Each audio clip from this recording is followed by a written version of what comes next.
أعوذ بالله من الشيطان الرجيم بسم الله الرحمن الرحيم وسارعوا إلى مغفرة من ربكم وجنة عرضها السماوات والأرض أعدت للمتقين.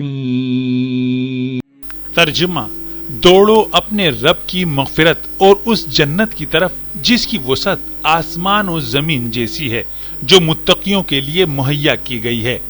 مولانا مودودی رحمہ اللہ نے فرمایا، یہ آیت مسلمانوں کو نیکی اور بھلائی میں سبقت لینے کی ترغیب دیتی ہے اور جنت کے شاندار اجرا کی جانب توجہ دلاتی ہے. وَسَارِعُوا إِلَى الْمَغْفِرَةِ مِنْ رَبِّكُمْ کا مطلب ہے کہ انسان نیکیوں کی طرف جلدی کرے تاکہ اللہ کی مغفرت حاصل ہو.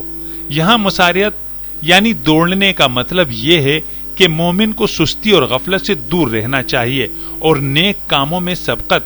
وَجَنَّةٍ أَرْضُهَا السَّمَاوَاتُ وَالْأَرْضُ جنت کی وسعت کو بیان کرتی ہے کہ وہ آسمانوں اور زمین کے برابر ہے.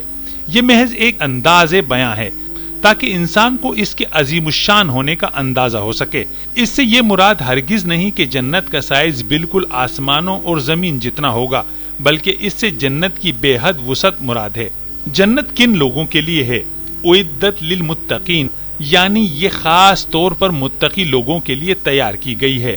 تقوی کا مطلب ہے اللہ سے ڈرنا، اس کے احکام کی پابندی کرنا اور برائیوں سے بچنا.